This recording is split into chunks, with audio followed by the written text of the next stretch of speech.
A 15-year-old migrant was arrested on attempted murder charges last week. Police say he shot a tourist while trying to rob a sporting goods store on Broadway near Times Square. Let's bring in Joe Gamaldi, National Vice President of the Fraternal Order of Police. Some people say, Joe, that in a big city like New York, you're just going to have crime and you're going to have to deal with it. What do you say?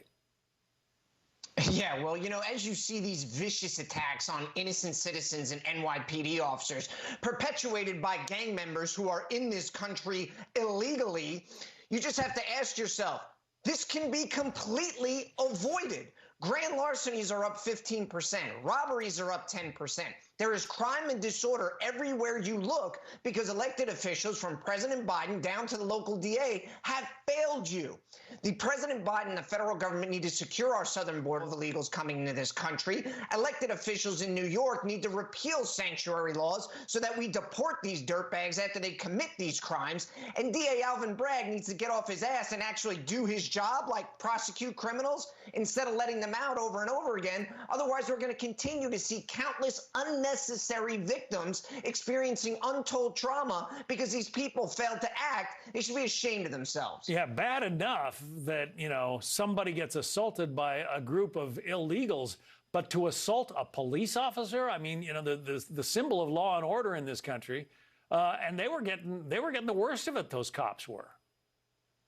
Not only assault a police officer, but then arrogantly flip off the cameras after they're released on just a pinky promise to show up to court, thanks to DA Alvin Bragg.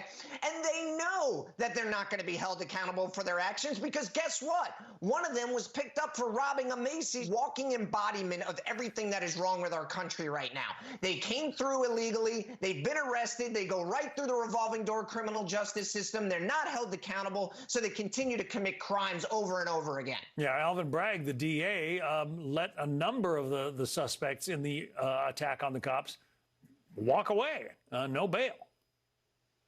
Yeah, of course. And John, it's so ridiculous because they have absolutely no ties to the community. They have no gainful employment. They're in the country illegally. And then you let them off without bail? That's on top of the fact that he's been reducing just about every felony charge that comes across his desk. He's a complete embarrassment. And if he had any shred of integrity whatsoever, he would resign his post because under his leadership, you've just seen New York continue to devolve into a cesspool. And you know what? It's not fair to the hardworking, law-abiding people that live in those communities who are just trying to make... There was the case of a 15-year-old migrant who is accused of shooting a woman in Times Square after he tried to rob a store.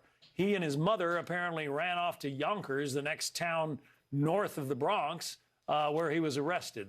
Here's the video of him being carried in front of the cameras and crying while he's being put on display.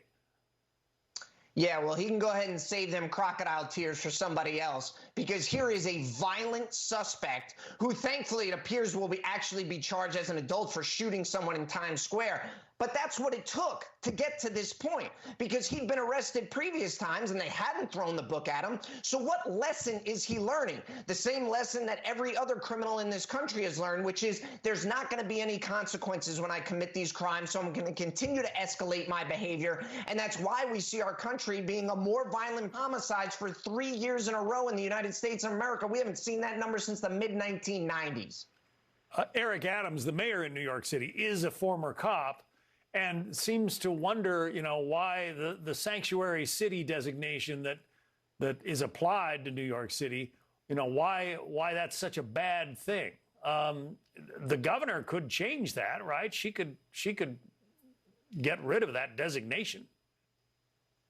Well, they should certainly repeal the sanctuary city law because as it stands right now, when the brave men and women in the NYPD, who, by the way, are out there doing their job, risking their lives to put people in jail, when they actually arrest these illegals, they get into the jail and there's no communication or cooperation with ICE to have them deported. But you know what? Mayor Adams has got plenty to blame on all of this because while he tells people, hey, do not come to New York City because we are full, we don't have any more way, here's $53 million in free gift cards for anybody that comes here. Yeah. I mean, you can't tell people not to come and then give them a financial incentive to do so. I mean, it's a complete joke. Meantime, school kids are being forced out of their schools so that the schools can take care of the migrants.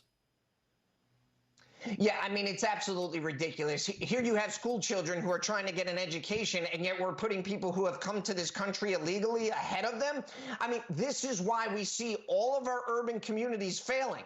We have given away a generation of an urban renaissance. Now we're seeing food deserts, financial deserts. They have to travel miles just to get to a grocery store because crime is so bad that every business is closing. So what exactly opportunities are we offering to law-abiding, hardworking Americans that are here within our country? And instead, we're prioritizing people who have broken the law to come here and don't seem to want to follow the law. Yeah, it is a scary time. Joe Gamaldi, the Fraternal Order of Police National Vice President. Joe, thank you. Thank you.